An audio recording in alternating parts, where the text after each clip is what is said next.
watching. He's more entertaining. Probably.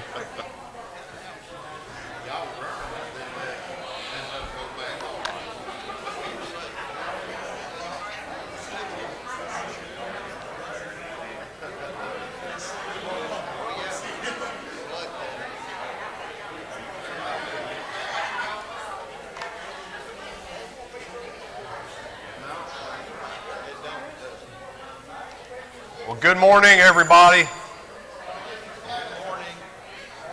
Thank you. Make sure this is on. All right, we're good.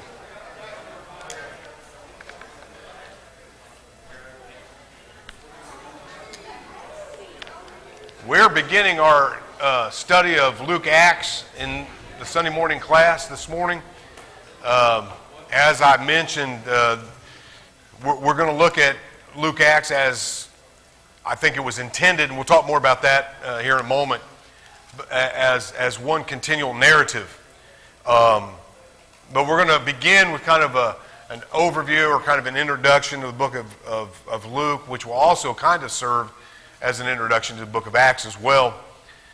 This morning, we'll see how far we get, maybe get into the text, at least the first 4 verses this morning. If not, we'll pick that up in 2 weeks, because again, next Sunday is our lectureship, and we'll have a guest speaker in Bible class next Sunday morning as well.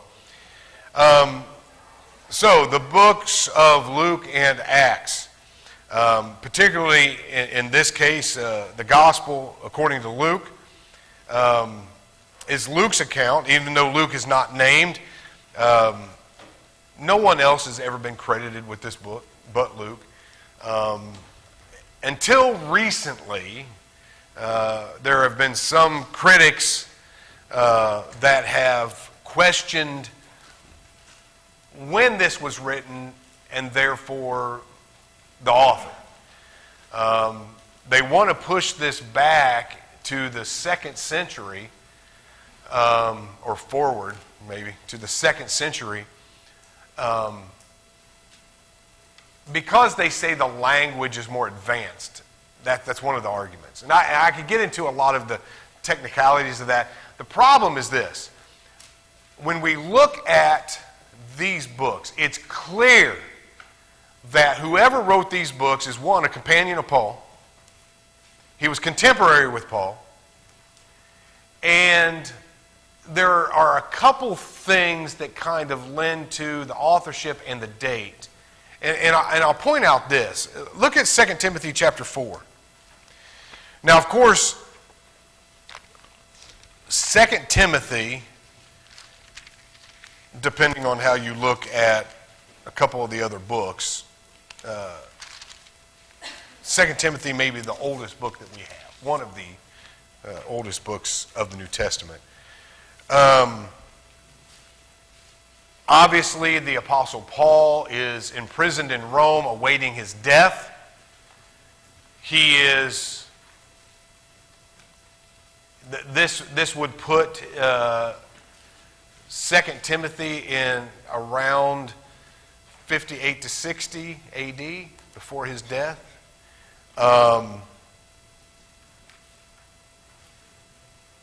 And look what he says in verse 11. Somebody read that for us.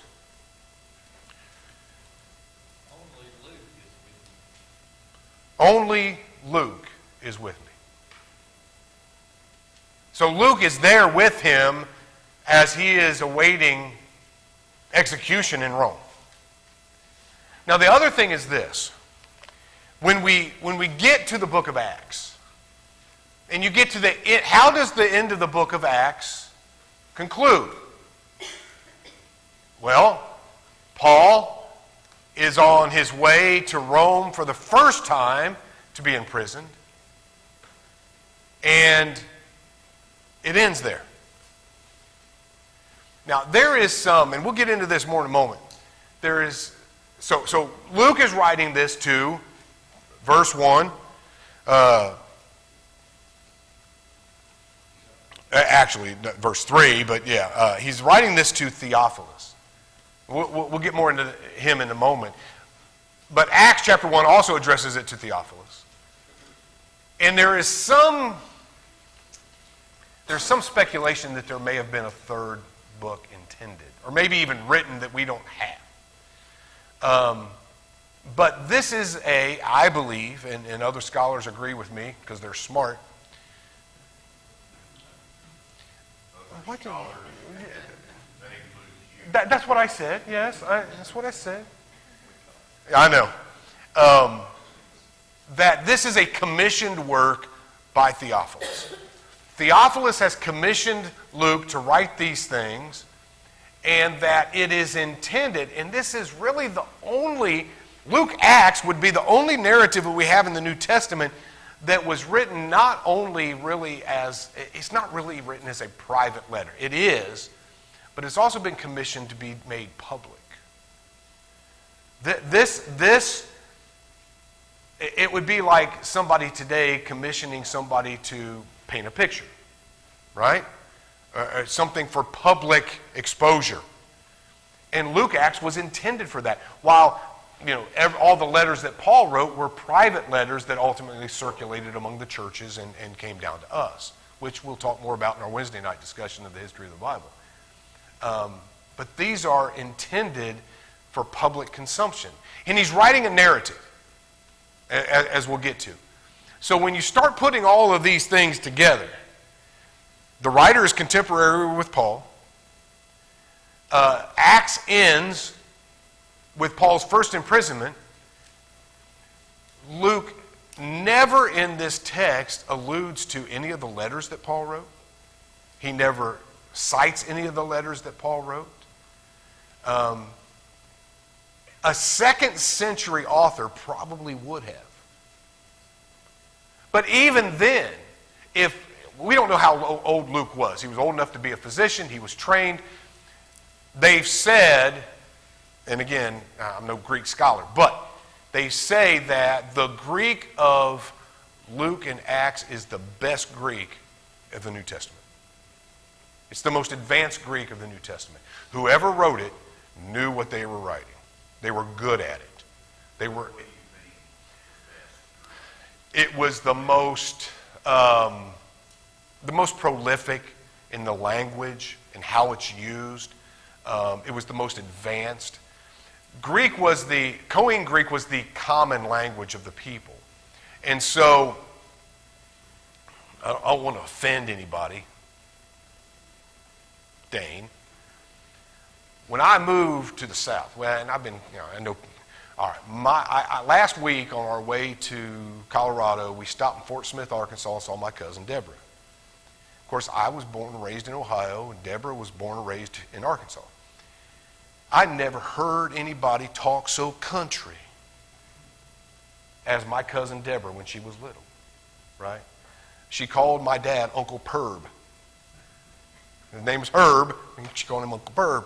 And she, hello? I mean, she had the most country until I met Dane or Kurt. I mean, they were the most country I'd ever heard, right? Koine Greek kind of the same way. It was, there were those who were less educated who their writing would have been, I'm trying to get this right, their writing would have not been as advanced or as scholarly as Luke and Acts was. Does that make sense? Okay. So it's very advanced. If Luke was, let's say, 30 in 60 when he wrote this, 58 to 60 when he wrote this, let's just say 60. 60, 70, 80, 90, 100. He would have been 70. In 110, so the first part of the second century, he would have been 80. Still old enough to be, still young enough to be alive and still able to write this. But I just doubt, because we have some evidence from certain historical canons that were written out that by 150 to 180, Luke and Acts were already well established as part of the New Testament text. So I don't think it would have been written that late and been that well established by that time. So I think it's written in that early part of, that middle part of the first century, 58 to 60. Luke was a physician, Colossians chapter 4 and verse 14, and he is a Gentile. And again, he wrote the best Greek of the New Testament, addressing it to most excellent Theophilus, verse 3. This phrase, most excellent Theophilus, is the same Greek, the same words that he uses in Acts 23 and 26 for Felix and Festus. He addresses Felix and Festus, Paul does anyway, and Luke writing this with the same verb, most excellent. Okay?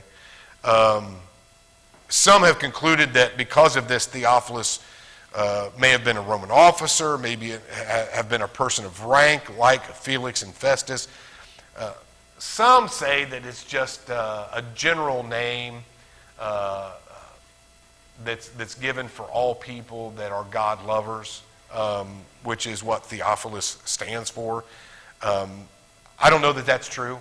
I think Luke is writing this to a specific person, Theophilus. He's writing for a specific reason. We'll get to that in a moment. And he's writing this in 58 to 60. Well, why is he writing this letter? How much time we got? Let's go ahead and begin.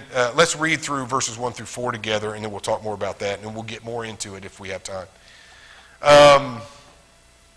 Inasmuch as many have taken in hand to set in order a narrative of those things which have been fulfilled among us, just as those who from the beginning were eyewitnesses and ministers of the word delivered them to us. It seemed good to me also, having had perfect understanding of all things from the very first, to write to you an orderly account, most excellent Theophilus, that you may know the certainty of those things in which you were instructed. Somebody remember, Matthew's account is written for what purpose? Jesus is the Messiah. It was written primarily for a Hebrew audience to prove that Jesus was the fulfillment of God's promise to Abraham, Genesis chapter 12, that through the seed of Abraham all the nations of the world would be blessed, that Jesus was the promised Messiah. That was the intent from which he wrote Matthew wrote his gospel account. Mark, as we talked about when we studied Mark last year, Mark wrote primarily for a Roman audience. Again, as we talked about, and I love the Gospel of Mark, it's one of my favorite, it may be my favorite gospel account. It's shorter, it's concise. Mark gets right to the point. And many scholars believe Mark was the first gospel written. And they believe that it was Mark's gospel that others use kind of as a source to write their gospels. Now, I personally have kind of a problem with this source theory, that these men had to have these sources in order to write their gospel. I don't know what that does to the doctrine of inspiration, but I think it calls it into question. But let's go back to the text here for a second. Luke says, inasmuch as many have taken in hand to set in order a narrative of those things which have been fulfilled among us. So what Luke is saying is, when he begins writing Luke Acts to Theophilus, many had already set out to write this narrative out, to write the gospel message out. And maybe Mark has written his, maybe Matthew has written his. He's obviously familiar with other attempts to write out the gospel. He says so, right? But does that mean that that Luke had to sit down with Mark's gospel and fill it in? No.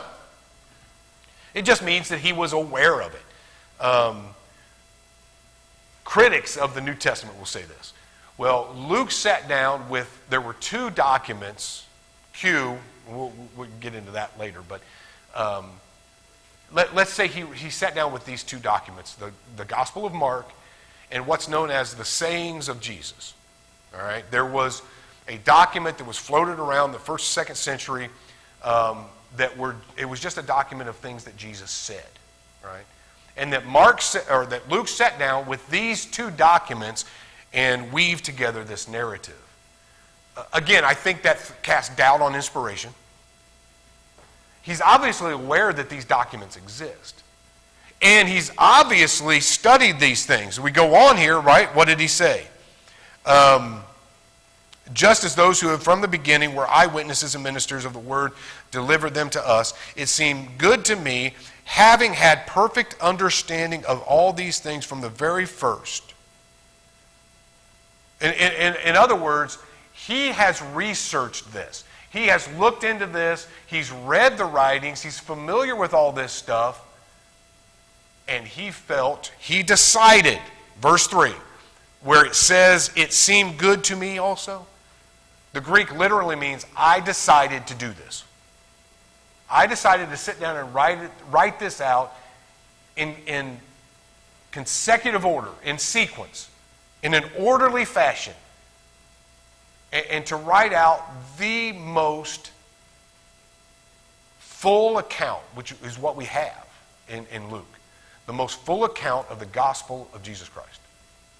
Okay? Question. Do we think Luke is arrogant? Do you think Luke is arrogant in this text? Okay. Can an educated person be arrogant? Can an educated person be arrogant? Some scholars are. Some scholars, unlike myself. But they can be, right? But I only ask for this reason. He says, he set out in orderly fashion to write this narrative, just as those who have preceded. It seemed good to me, having had perfect understanding. I've heard people today criticize members of the church who say we know the truth. We're sure that this is true because this is what the gospel says. And I've heard people say, well, that's an arrogant statement to make. How can you say that? How can you be sure? Nobody's 100% sure. I mean, you've heard things like this? And so I just question, is Luke being arrogant here? Or does he have perfect understanding?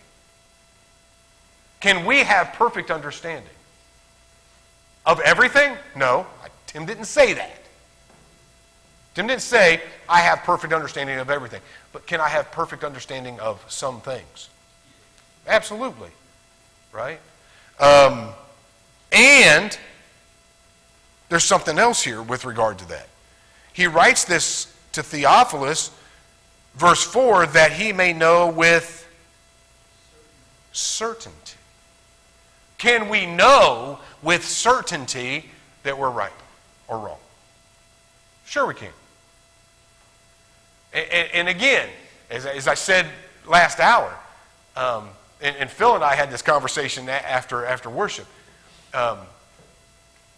If I err on the side of safety, I'm still erring. True or false? I just want to, and it's like I said in my lesson, I just want to be right. I don't want to err one way or the other. Again, and I've said this 100 times, I want to be the crazy balance guy in the room, right? I just want to stay on the road. I don't want to err either way. But there are some things that I can be certain about, and I need to be certain about. Can we be certain about our salvation? We better be. It means that much. Can I know whether I'll spend eternity in hell or heaven? Can I know that? Sure. That's one of those things you can ask the question. Let's see the hands of those people that know they're saved. Mm-hmm. How many hands are go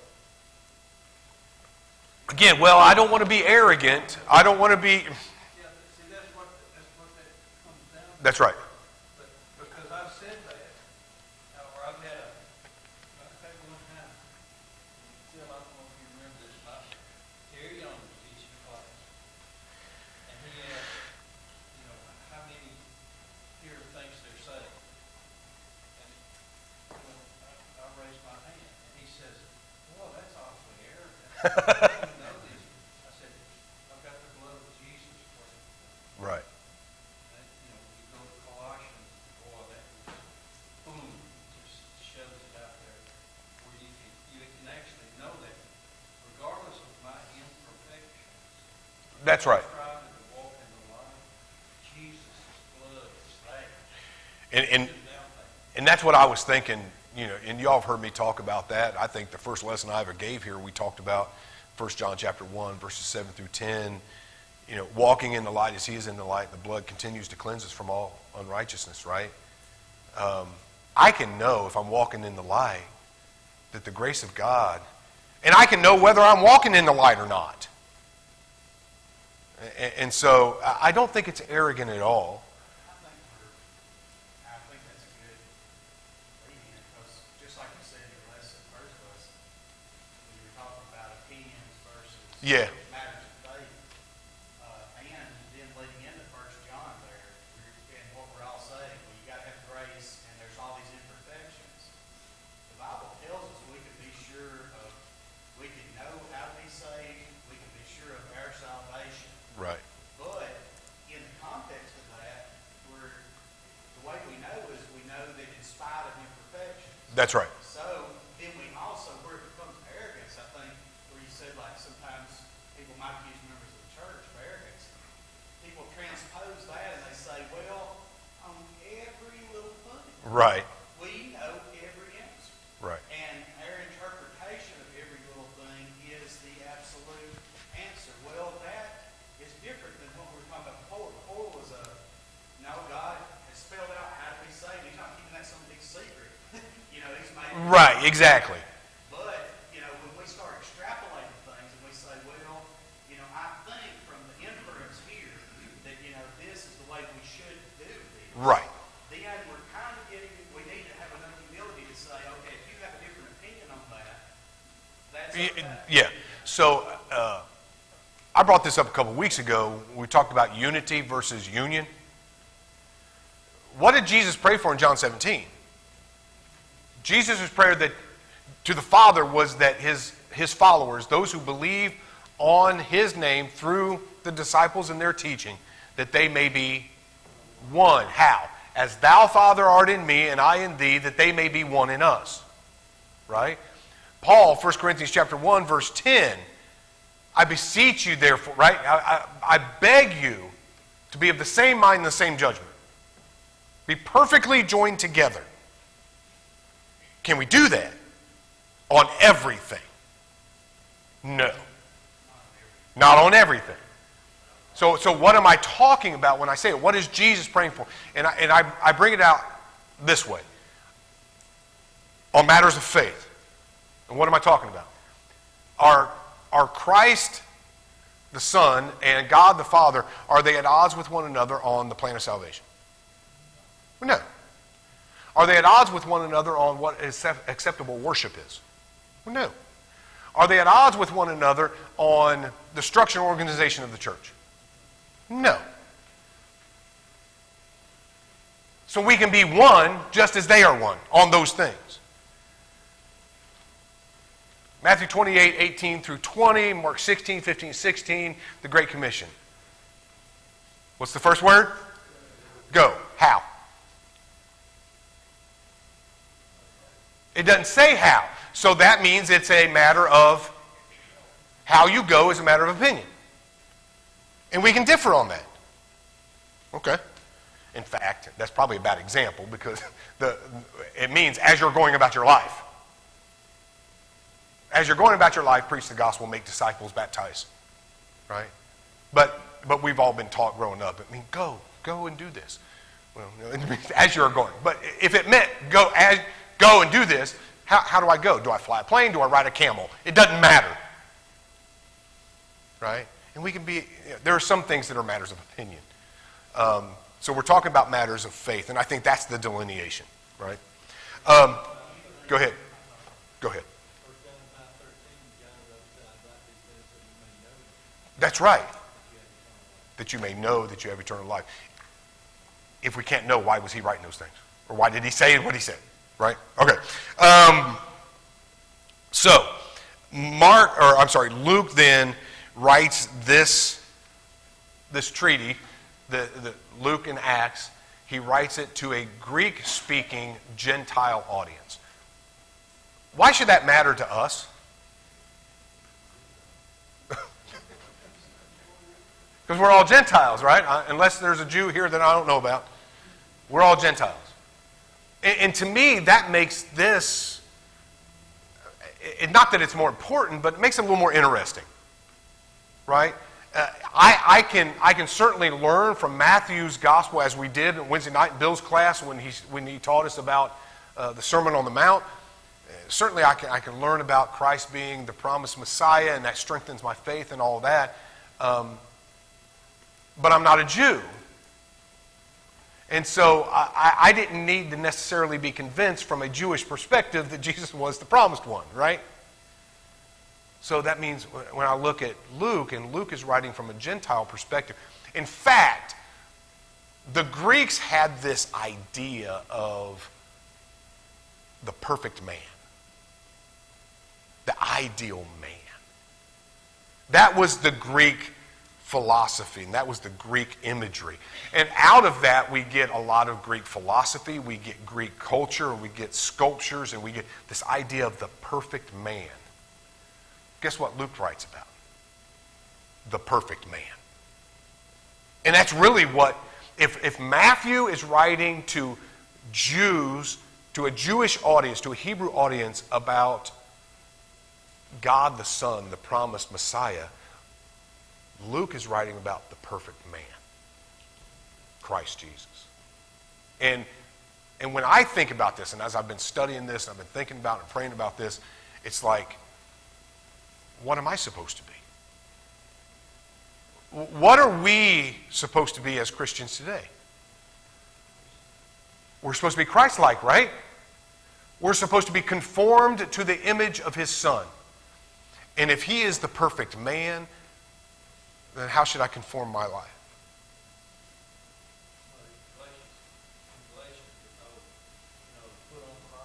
Yes.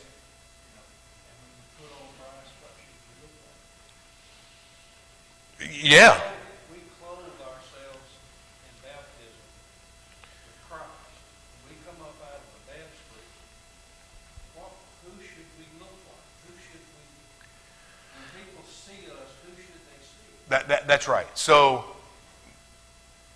next weekend, Colleen is speaking. Her ladies' class discussion is on being one of a kind and being unique. And so she and I have talked a lot about this. We've talked about it on vacation this past week as she's finishing up her lecture for that ladies' class. And I think I even brought this up, a couple weeks ago.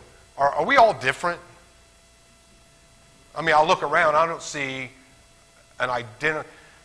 Ralph and Roger, y'all know this, they're twins? But you're not identical twins. Right?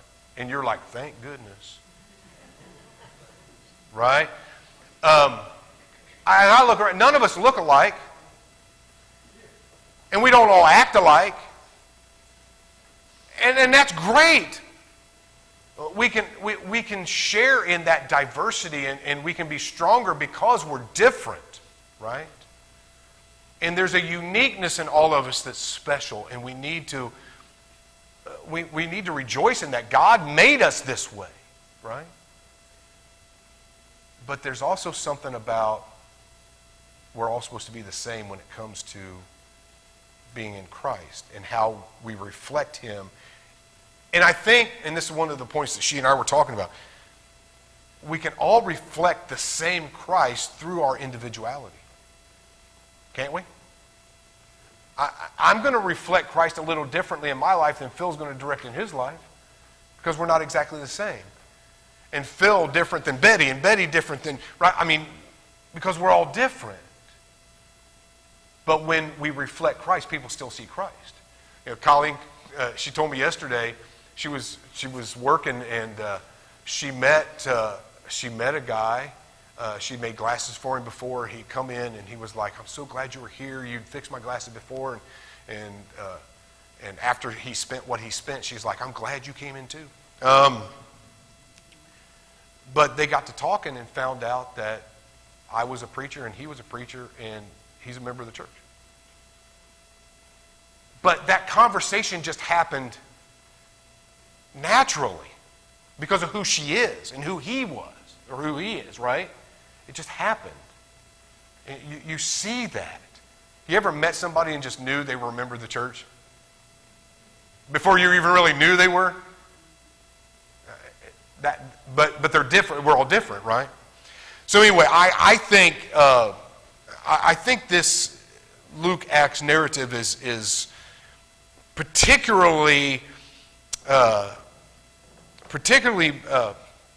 special in my mind because of this Greek Gentile perspective and this perfect man perspective. His purpose is literally stated in the first few verses.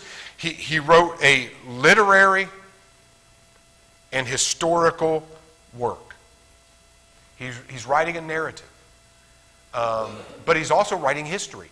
And I've heard people say, well, the Bible's not a history book.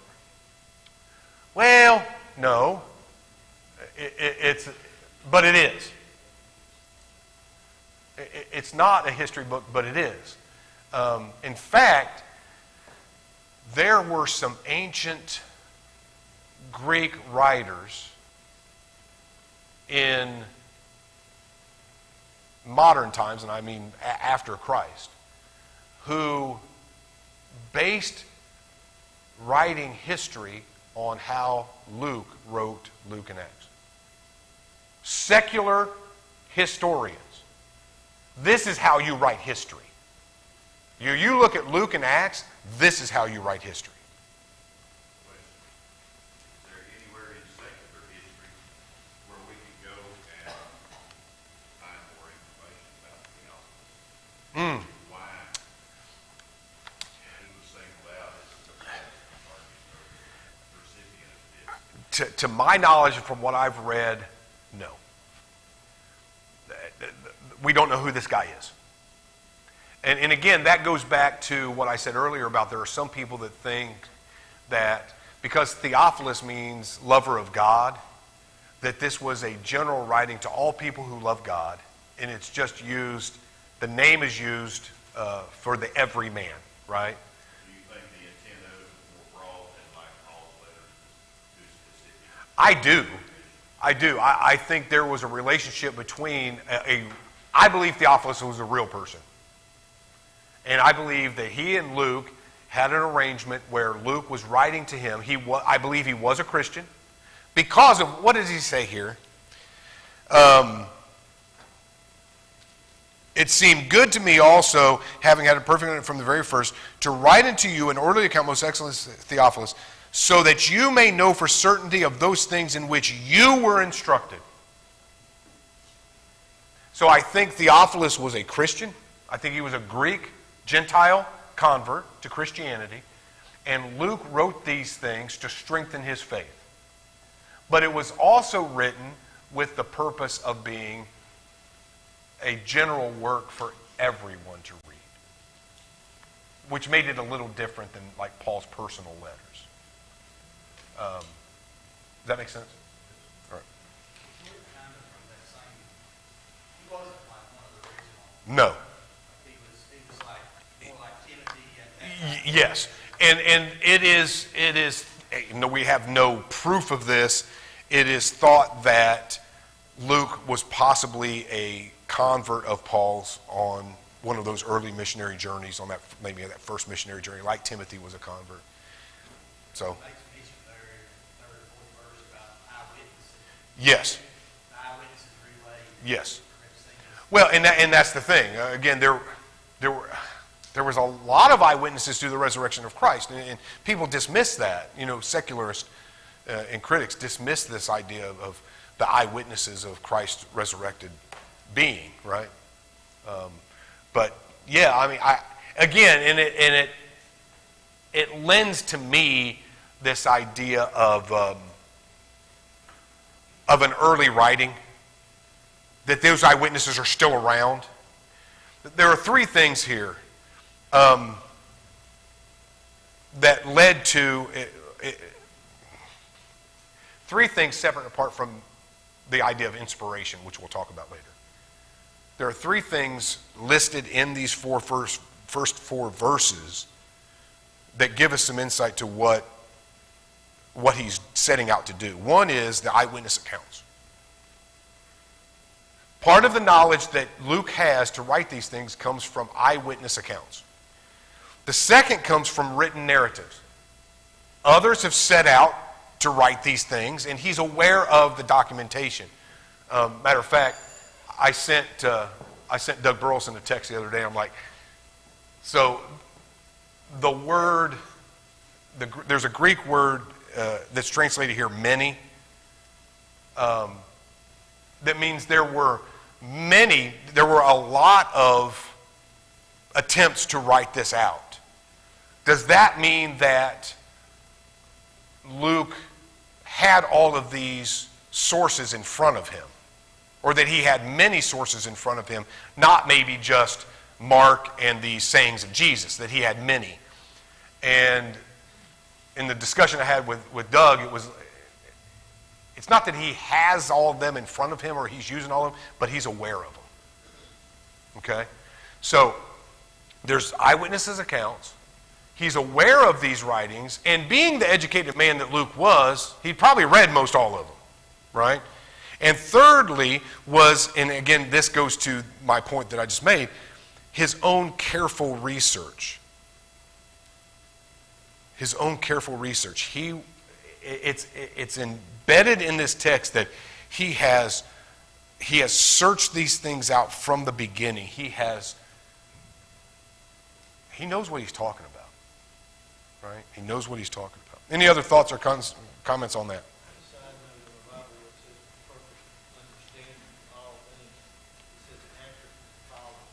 Yes. All right, so let's look at verses 1 through 4 real quick here as we close up. This is a very formal, typically Greek, formal, and again, this goes back to it's very good Greek. It's a formal introduction. It's not just a letter that's written, from one person privately to another. It's a formal introduction. Elegant Greek, absolutely. Yes, I like that. He had taken into hand, or he had put his hands to a task to write a narrative. And so I think it should be read as a narrative. The things that have been fulfilled, and I think there's some theological, biblical symmetry in that word fulfilled. Right? These things have been fulfilled. Among us, that would include the book of Acts. Again, so I said this introduction kind of leads into both books. And this would put Luke in company with the writers. Verse 3, it seemed good to me. The Greek actually, it means I decided. Again, I decided. It seemed like a good thing. I decided to write this to you, a history. He decided to write a history that you may know for certain this commissioned work published for public availability. So, real quick. These are, let me get my glasses adjusted. Kind of an outline of the text. He begins the birth of the perfect man, his family, in the early years of Christ, chapters 1 through 3. Chapter 4, the testing and rejection of the perfect man. Chapters 5 through 9, the ministry of the perfect man in Galilee, the ministry of the perfect man on the way to Jerusalem, chapters 10 through 18. The ministry of the perfect man in Jericho and Jerusalem, 19 and 20 through 21. The betrayal, the trial, and the death of the perfect man, chapters 22 and 23. The resurrection of the perfect man in chapter 24, verses 1 through 48 there, and then the ascension of the perfect man at the end of the book, verses 49 through 53. When we get into Acts, then, there's this early summation, and then it just flows. He's writing the second volume in Acts. These are 5 narratives that we have in Luke that we don't get anywhere else. Did you realize this? This is the only place we read about the Good Samaritan, the rich fool, the prodigal son, the rich man and Lazarus, and the Pharisee and the publican. And so, again, Luke is the most complete gospel account that we have. Okay? There it is. All right. 2 weeks from now, we'll get into the text. Thank you. Yep.